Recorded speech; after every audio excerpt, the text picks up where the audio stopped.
네, 오늘은 평신도 신학광자 8번째 시간입니다.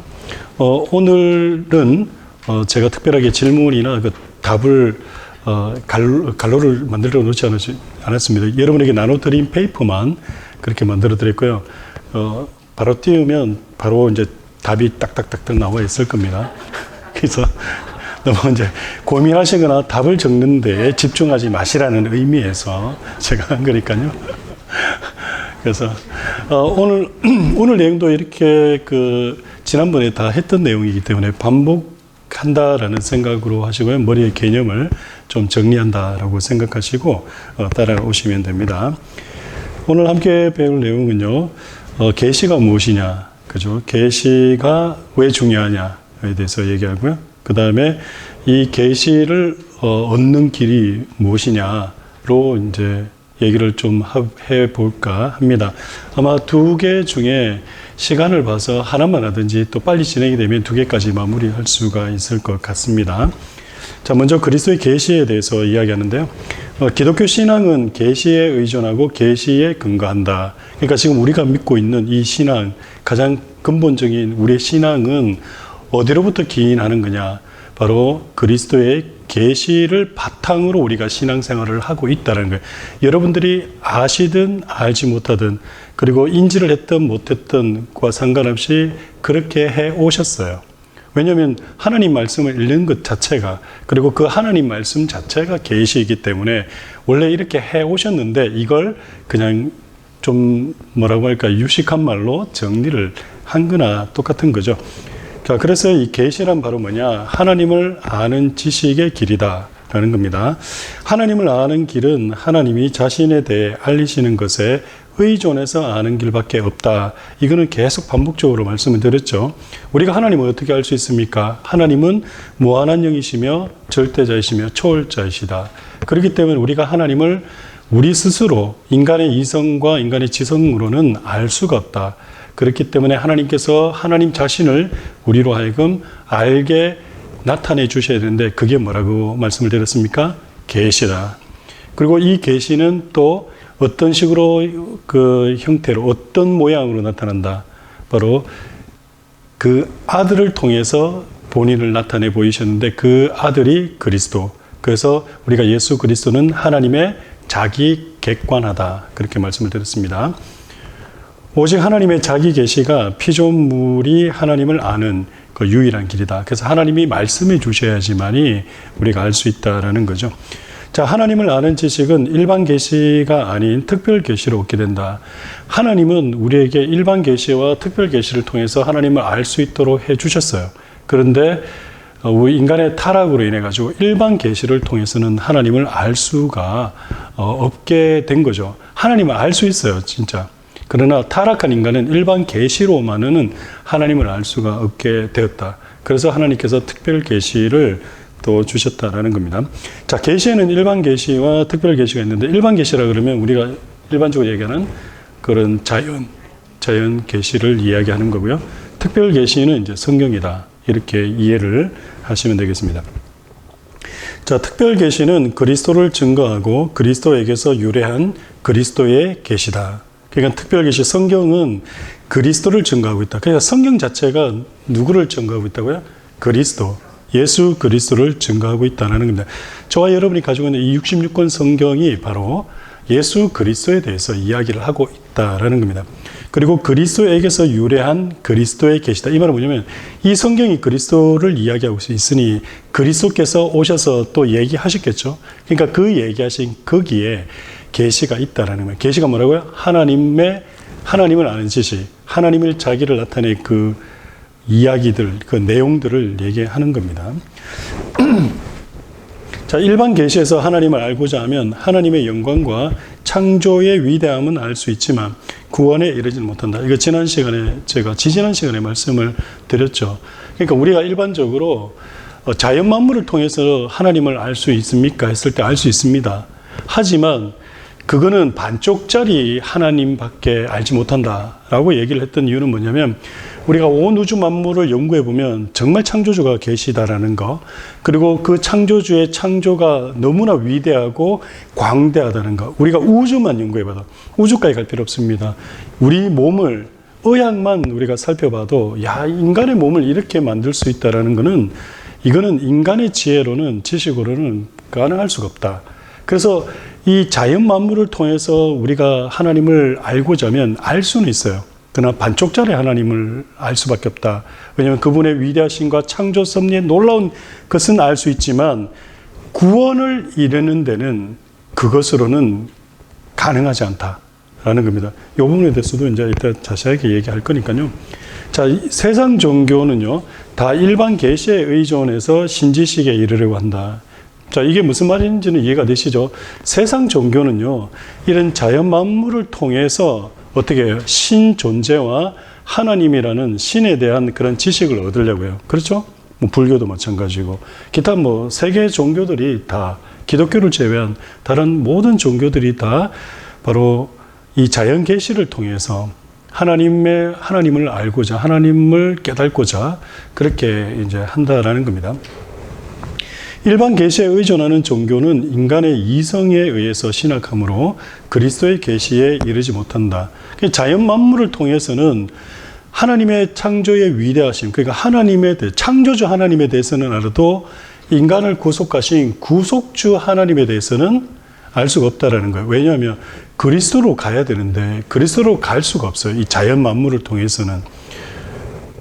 그래서 일반 계시에 의존해서 신지식을 얻는 방법은 사실 세상 사람들이 어떻게 신지식을 얻느냐, 이 자연 만물을 통해서 신지식을 얻는데 부정과 긍정의 방법을 통해서 신지식을 얻으려고 한다는 겁니다. 근데 이게 무슨 말인지 어려우실 거예요. 근데 제가 이걸 설명을 드릴 거니까 여러분 이제 보시면 돼요. 신지식을 얻고자, 세상 종교가요, 세상 사람들이 우리가 그리스도를 통해서 하나님이 어떤 분이신가를 이렇게 얻는 것이 아니라 자연 만물을 통해서 하나님이 어떤 분이신가를 자연 계시를 통해서 얻고자 할 때에 어떤 방법을 취하냐면 부정법이라는 걸 사용한다라는 거예요. 이게 뭔 말이냐면 피조물의 구조와 본성을 탐구하여 하나님에게 이르러가는 것인데요. 이 피조물을 먼저 연구를 해보는 거예요. 피조물이 어떤 존재인지. 그러니까 피조물의 존재가 어떤 존재 그게 있을까요? 우리는 유한하고 그리고 한정돼 있고, 그래서 피조물 존재 자체가 가진 그 특성을 반대로 생각해 보는 거예요. 그러니까 신은 분명히 우리랑 다른 존재이라고 우리가 생각하기 때문에 우리와 다른 존재일 거다. 그래서 어떻게 하냐면 우리가 가진 본성과 특성의 반대쪽으로 가서 신지식을 얻어보려고 하는 거예요. 그래서 절대신을 알고자 피조물인 인간의 본성을 부정하여 하나님의 존재와 본성의 관념에 도달하고자 한다. 이게 뭔 얘기인지 몰라도 됩니다. 다음에 계속 설명이 나오니까요. 따라서 피조물은 물질이므로 그 부정은 비물질성 곧 영성에 이르고, 그러니까 우리는 물질이니까 하나님은 물질이 아닐 거야. 그러니까 우리는 육체가 있으니까 하나님은 육체가 없을 거야. 그러니까 영적으로 영성을 자꾸 찾아간다라는 거예요. 그리고 시간적으로 우리는 한계가 있으니까 그러면 신은 그 시간을 초월해가 있을 거야. 물론 우리도 그렇게 생각하고 있죠, 그죠? 하지만 세상 종교도 그런 식으로 찾아가다 보니까 자꾸 어느 방향으로 가냐면 가야 될 방향이 아닌 엉뚱한 방향으로 가는 거예요.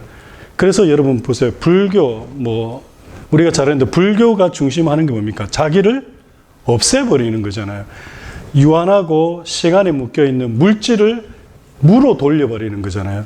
무에 이르면 그 무가 뭐라고 지금 불교에서는 얘기하는 거예요. 예, 신이라는 거예요, 신. 그러니까 인간이 무로 가면 된다라고 얘기하는 거예요. 힌두교도 마찬가지죠. 가장 위에 있는 그 신, 브라만, 신이라는 그까지 올라가려면 철저하게 자기를 버려내고 그렇게 올라가야 되는, 피라미드처럼 올라가야 되는. 여러분 영화 매트릭스 있죠. 매트릭스는 시공간을 초월해버리죠. 그러니까 시간도 멈춰버리고 공간도 지금 우리가 있는 이런 공간이 아닌 다른 공간으로. 세상 종교가 그렇게 간다는 거예요. 지금 우리가 맞닥뜨리고 있는 이 현실에 반작용으로 가서 신의 존재와 신의 세계를 알아보고자 깨닫고자 한다라는 거죠. 세상 종교는 그런 식으로 간다라는 거예요. 정답부터 말씀드리면 그렇게 해서 신 지식을 얻을 수 있는 게 아니다. 그래서 기독교는 무엇을 통해서 가는 겁니까? 예수 그리스도를 통해서 가는 거예요. 왜냐하면 예수 그리스도를 통해서 가야지만 정확하게 신지식에 이를 수 있게, 하나님이 어떤 분이신지를 알 수 있기 때문에. 왜요? 하나님이 자기가 어떤 분이신지를 정확하게 보여준 게 그의 아들을 통해서 보여줬고, 그의 아들이 바로 하나님의 자기 객관화라고 그 말씀을 드렸기 때문에 그런 겁니다. 그래서 지금까지는 신지식을 얻고자, 세상 사람들이 신지식을 얻고자 부정적인 방법을 쓴 건데, 이번에는 또 긍정적인 방법을 써서 또 신지식을, 하나님을 아는 지식을 얻으려고 노력을 한 거에 바로 긍정법이라는 게 있습니다. 자, 피조물에게 나타나 있는 선, 아름다움, 거룩 등, 우리 그 피조물 인간에게 나름의 선과 아름다움과 또 거룩을 추구하는 그런 것들이 있죠. 긍정적인 그런 뭐랄까요, 그 파지티브한 그 면이라고 하는 걸 한국말을 제가 잘 모르겠습니다. 하여간에 이런 긍정적인 그 부분이 있잖아요. 그런 성품을 더욱더 개발을 시켜주는 거예요. 사람들로 하여금 개발시켜줘서 어떻게 하냐면, 그렇게 자꾸 개발시켜 가다 보면 신경지에 이르게 되는 거예요. 그래서 예를 들어서 자꾸 선을 쌓는 거야. 선을 쌓아서, 그리고 좋은 일을 계속해서, 그리고 자꾸 우리가 뭐랄까, 아주 깨끗한 그런 그런 생각과 그런 방향으로 가게끔 그런 식으로 자꾸 인간을 훈련시키는 거예요. 훈련시켜서 신의 성품에 이르게끔 해서 신 지식을 얻겠다. 신은 그럴 거다. 절대 선이고 거룩하고 최고의 아름다움을 가지고 있을 테니까. 그러니까 여러분 그거 아세요? 성형수술도 여기에서 영향을 받는 거야. 이게 왜 성형수술이 왜 이런 것에서 영향을 받냐 하지만 세상의 가치관이 그래요. 자꾸 아름다움을 추구하는 건 뭐냐면 최고의 미가 뭐냐는 걸 계속 사람들이 생각하게 되거든요. 그게 바로 뭐냐면 최고의 미가 어떤 가장 아름다운 미라는 게 있다면 그것이 바로 신의 경지의 미가 아니겠냐, 이런 생각이 인간 본연의 그 중심에 그렇게 있는 거예요. 근데 타락한 인간이다 보니까 실질적으로는 구속주로 가서 알아야 되는데, 타락한 인간이 그 구속주로 가는 그 길은 차단되어 있어 버리고 자꾸 본연의 어떤 신지식을 추구하려는 마음은 있지만 바른 길을 못 가서 자꾸 엉뚱한 방향으로 돌아가다 보니까 이런 일이 생기는 거예요. 그래서 나타나는 게 뭐냐면 피조물들의 성질을 긍정하고 배가하는 마인드 컨트롤이 생겨나기 시작하는 거예요. 그래서 오늘날 마인드 컨트롤에 관련된 종교들이 굉장히 많이 있습니다. 여러분 어디죠? 갑자기 콜로라도가 있는 콜로라도 주죠. 거기가 덴버나 콜로라도는요, 그게 산이 많거든요. 거기에 각종 어떤 수양하고 그 수련하는 그리고 여러 가지 신비적인 종교, 어떤 뭐라 그러죠? 이 점 보는 거? 그런 것들 뿐만 아니라 그런 걸 수련하는 사람들이 덴버에 굉장히 많아요. 여러분 아시는 분도 아시겠지만. 그래서 이게 뭐냐면 마인드 컨트롤을 통해서 신의 경지에 이르게 하는 거예요. 조금 더 참선을 하고 조금 더 내가 정신 집중을 하고 이렇게 해서 그렇게 가다 보면, 그래서 이게 나중에 참 재미난 거는 기독교에 그대로 들어와요. 그대로 들어오게 되는데요. 한 예로 요가예요. 요가가 바로 뭐냐면 신의 경지에 이르기 위해서 우리의 기를 갖다가 뚫어가지고 이 기가 원활하게 돌게끔 하는 거예요. 그래서 자세를 꼬우고 막 그러면서 그 신의 형상으로 가자라는 거예요. 그 요가가 하는 행동이 신의 형상으로 가자는 거거든요. 신 형상이 그럴 거다. 그러니까 꺾잖아요. 그러니까 우리 사람은 이렇게 꺾어야 되는 이게 정상인데 반대로 꺾으려고 그러잖아요. 반대로.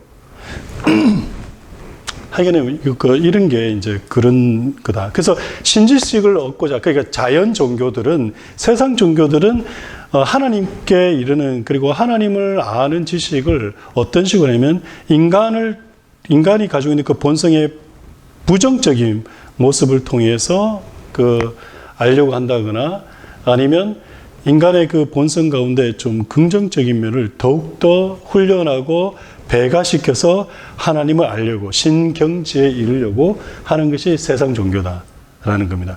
그래서 이걸 알아야지 나중에 요 뒤에 나오는 내용들 가운데 그래서 기독교가 참 종교일 수밖에 없구나라는 그 결론에 도달하게 됩니다. 자, 개신교회 중에서도 이 자연신학의 원리를 따라 신앙생활을 하기 시작했습니다. 이게 언제부터인지는 제가 뭐 결론부터 이게 떠버려가지고요. 내려놓음. 여러분, 제가 신학 강좌 첫 시간인가요? 두 번째 시간인가 할 때 이 부분에서 조금 말씀을 드렸었을 거예요. 내려놓음이라는 이 단어 자체는 기독교 용어가 아닙니다. 그런데 한 선교사님의 그 베스트셀러, 내놓은 책이 베스트셀러가 되면서 내려놓음이라는 이 용어가 기독교 용어로 고착돼 버렸어요. 또한 또 한국에 있는 모 교회의 어떤 장로님을 통해서도 여러 가지 이런 아까도 말씀을 드렸지만은 긍정적인 면을 자꾸 살려서 신지식에 이르는, 그러니까 하나님을 느끼고 하나님을 알고, 하나님을 느끼면 안 됩니다. 하나님을 알아야 되는 거지. 자기 비움이라는 거. 이것도 아니죠, 그죠? 여러분이 딱 이제 제가 설명을 드리고 난 다음에 이 단어 뜨니까 이거 우리가 잘못 써왔구나 느껴지시죠? 그 유해지 운동이 바로 이런 운동이에요. 나를 비우는 거예요, 나를. 그러니까 다 어디서 왔냐면 동양 철학에서 온 거거든요. 와서 그걸 기독교에 접목을 시켜버렸단 말이에요. 누가? 복음주의 가운데 명상가들이 있어요. 그 영성가라고 우리가 일반적으로 얘기해요. 필립 얀시 이런 분들, 그 다음에 기타 또 아주 유명한 또 많이 알려진 베스트셀러를 많이 냈던 그런 영성가들이 되게, 그래서 2000년도 2010년 곧 어간에 영성에 관련된, 영성 훈련에 관련된 책들이 많이 나왔어요. 심지어 한국의 어떤 목사님은 영성일기라는 책도 써가지고 24시간 예수님 생각하기, 그거는 제정신 아니에요, 진짜. 24시간 예수님 생각하면 죽어요, 우리. 근데 24시간을 예수님 생각할 수 있다. 이런 것 자체가 아주 유명한 목사님이시거든요, 그 목사님이. 그 다음에 복음주의 영성운동. 원래는요, 이 영성이라는 단어는 기독교 용어가 아닙니다. 우리는 뭘 써야 되냐면 경건이라는 말을 써야 돼요.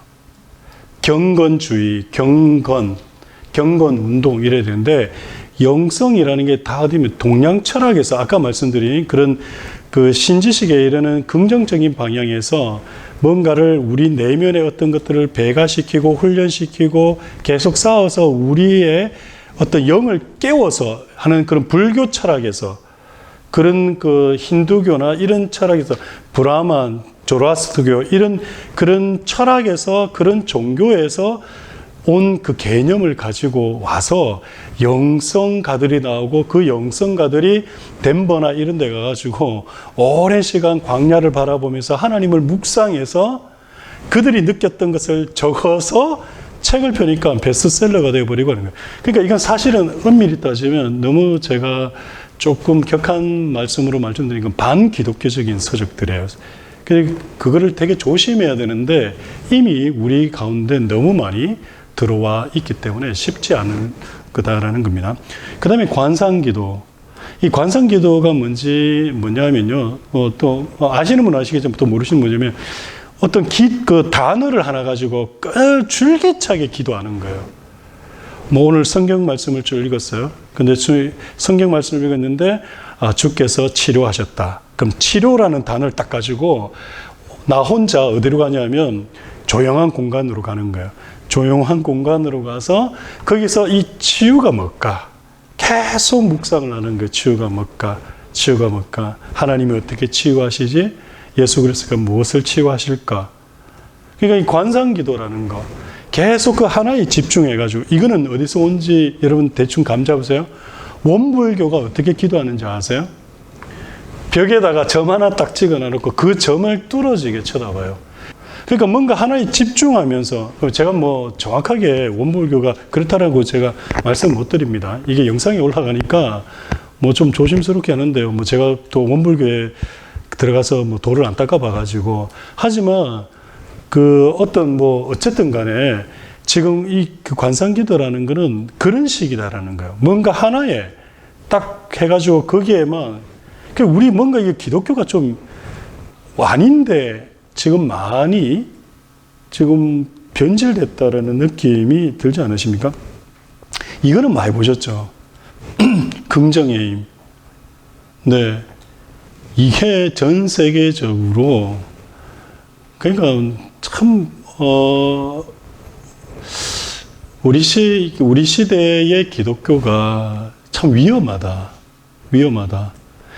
그 사단과 마귀는요, 그 짝퉁을 잘 만들어내잖아요.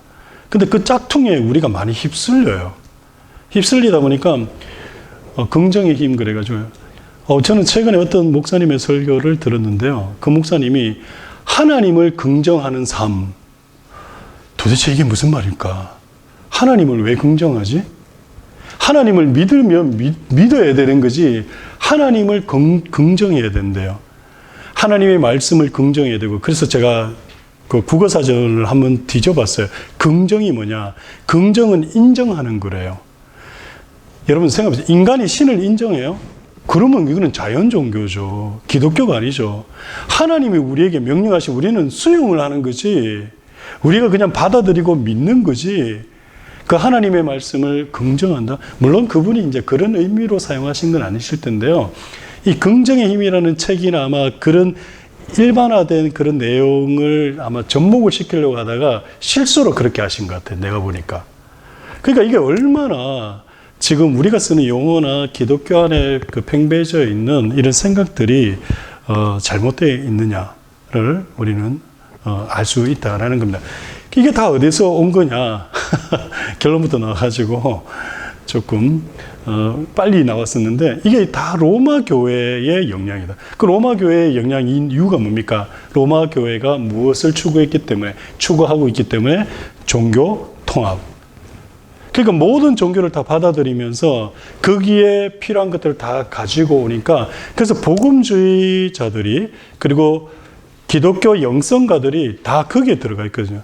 그러니 거기에서 새로운 걸 맛본 거예요. 저 종교에 이런 게 있구나. 그러니까 처음에 의도는 그랬을 겁니다. 제가 생각할 때는 그걸 차용해가 와서 우리가 잘 쓰면 되겠다. 기독교적으로 그렇게 시작을 했겠지만 근데 사단 마귀는 절대 그렇게 안 되게 하죠.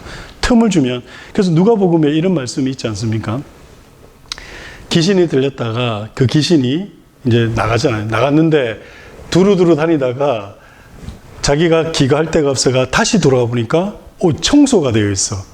그래서 다른 친구 귀신들을 다 끄집어가지고 7 귀신이 들어온 거예요. 예, 여러분. 사단 마귀는 그렇습니다. 조금만 틈을 주면 그 틈을 비집고 들어오는 순간 자리를 잡아버려요. 기독교 안에 우리가 아무리 좋은 생각으로 저 종교가 가진 어떤 좋은 점을 가지고 와서 우리가 차용해 보겠다고 하지만 결국은 처음에는 그게 유지가 잘 될지 몰라요. 나중에는 산으로 가요. 제가 어떤 교회에서 그 교회는 주중 행사 가운데 화요일, 목요일인가요? 수요일인가? 요가를 해요. 그 교회에서. 근데 처음에는 요가를 가르친 것이 아니라 요가의 운동을 그냥 그 건강을 위해서 그렇게 가르쳤어요. 그런데 이게요, 1년 가고요, 2년 가고 4, 5년이 가니까 뭐가 들어가기 시작하면 처음에는 운동이었어요. 근데 운동이 운동으로만 끝나나요?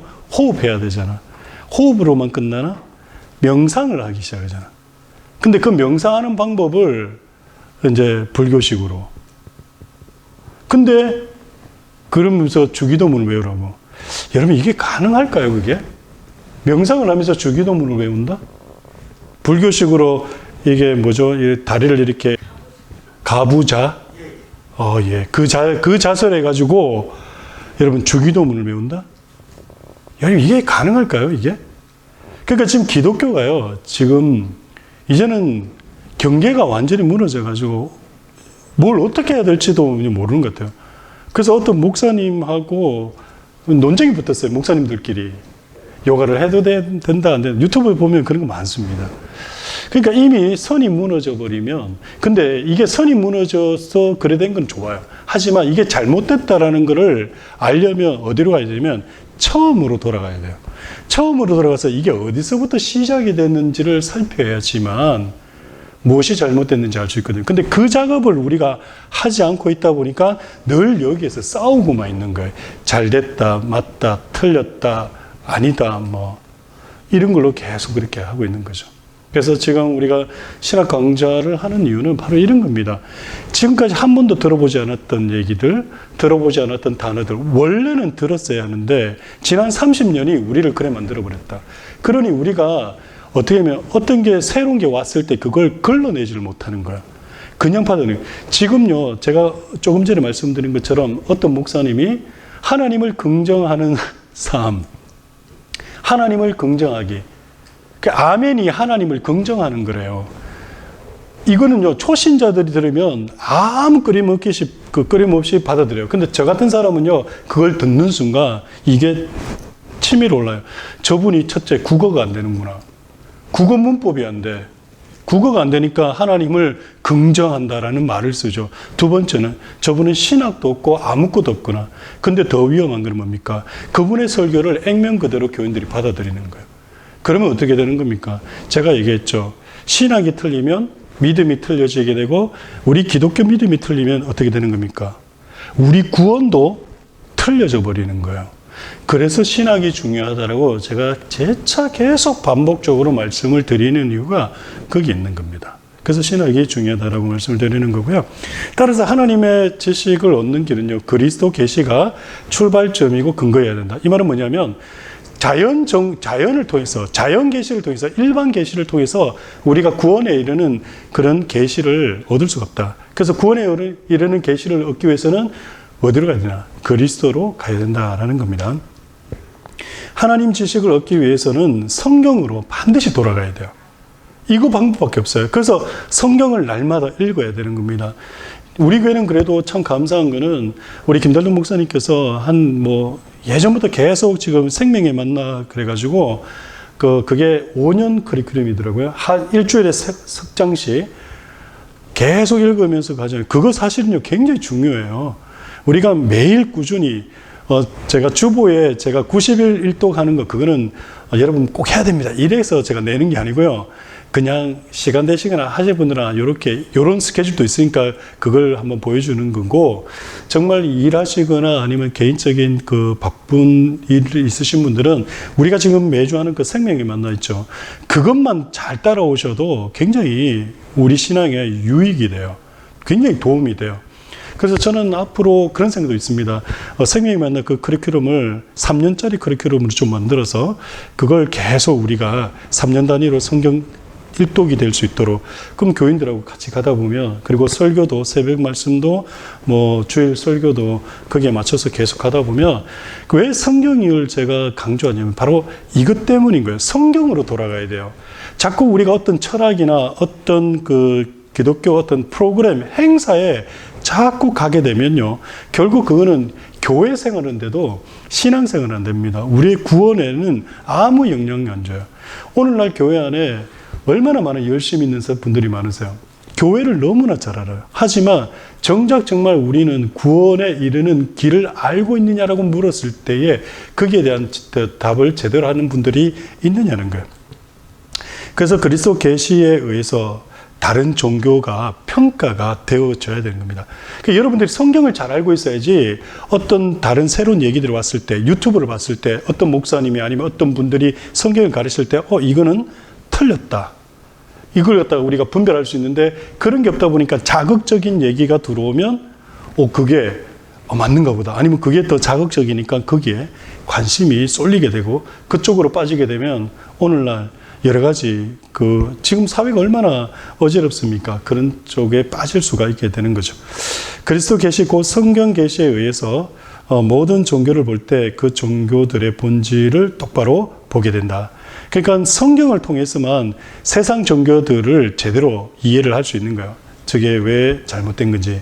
그래서 다른 종교들은 그리스도교와 동일 선상에 서는 것이 아니고 참 종교의 변형이고 변조이다 라고 이제 말씀을 드리는 거예요.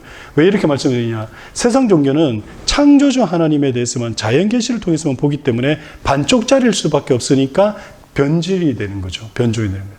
그래서 성경을 통해서 우리가 그걸 알 수 있다라는 겁니다.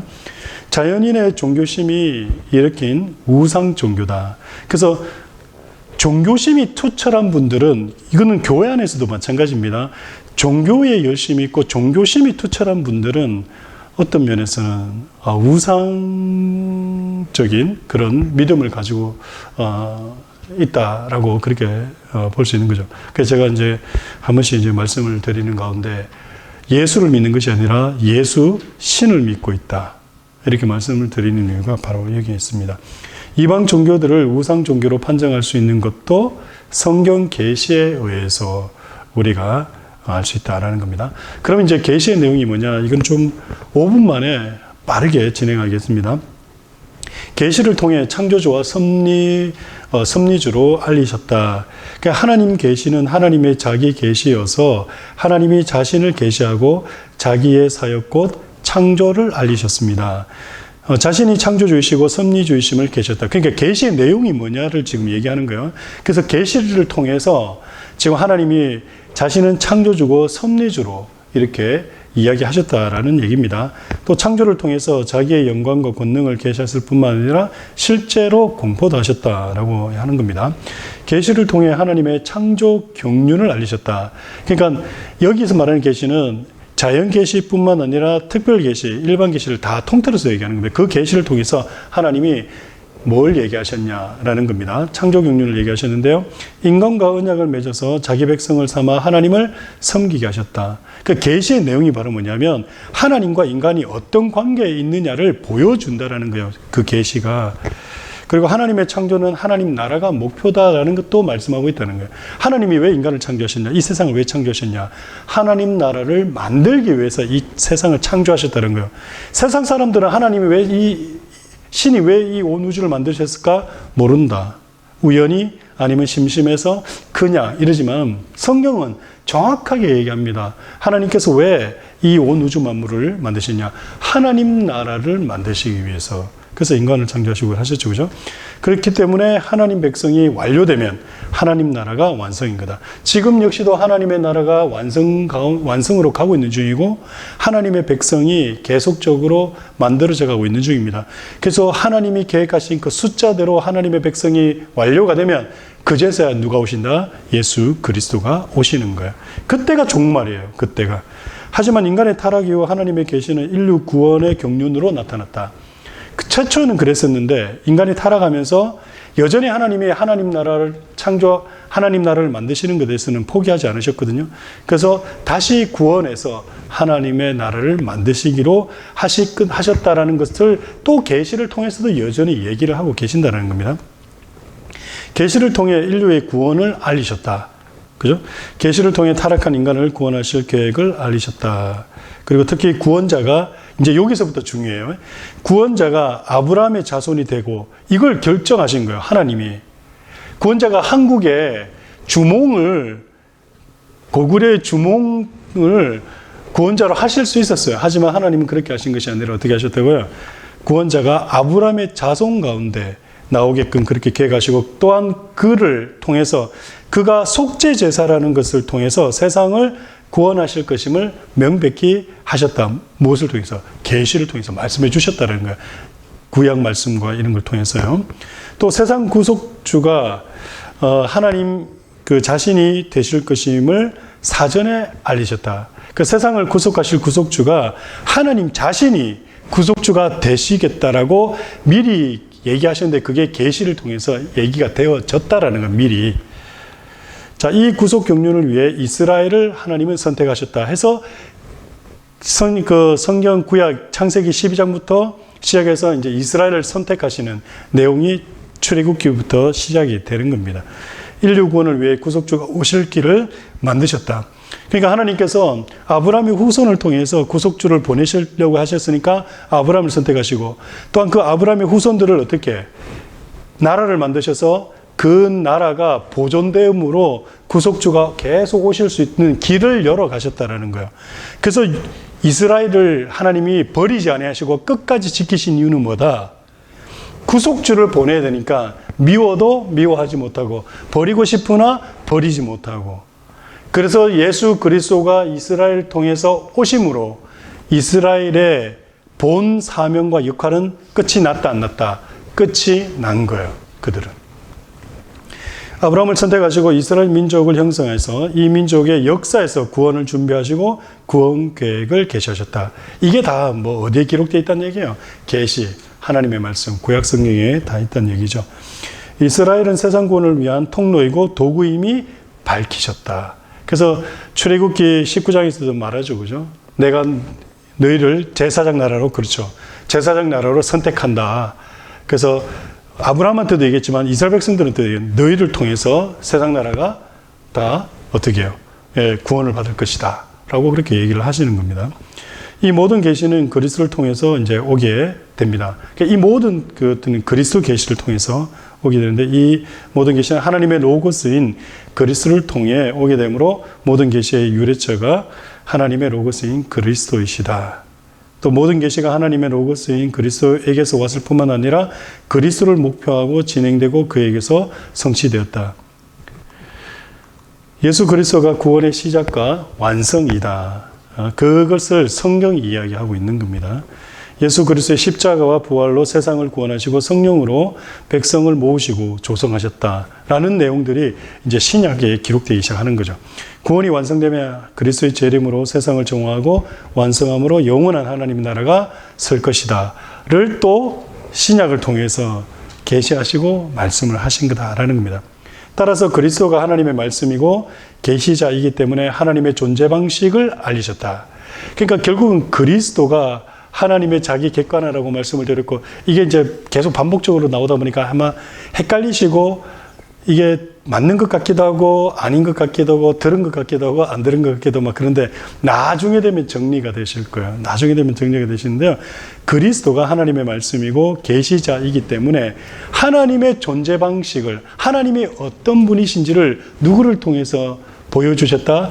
그리스도를 통해서 보여주셨는데, 그리스도는 하나님의 존재가 아버지와 아들과 성령으로서 한 하나님으로 말씀하셨어요. 보여주셨어요. 그래서 우리가 그리스도는 삼위일체가 한 하나님을, 그리스도교는 삼위일체가 한 하나님임을 믿는 종교가 된 거예요. 그 예수 그리스도를 통해서 우리가 삼위일체 하나님을 알게 되었고, 그 삼위일체 하나님을 믿는 종교인 그리스도가, 그 그리스도교가 바로 믿는 하나님은 삼위일체 하나님이시다라는 거예요. 그래서 여기까지 하나님은 어떤 분이시다를 바로 그리스도를 통해서 말씀하신 내용이다라는 내용입니다. 여기까지 하겠습니다. 오늘 내용이 조금 빨리 지나가면서 막 더 되기는 했지만 한번 영상 올라오면 다시 한번 더 살펴보시고요. 지금 당장 이해가 안 되셔도 돼요. 안 되셔도 되고요.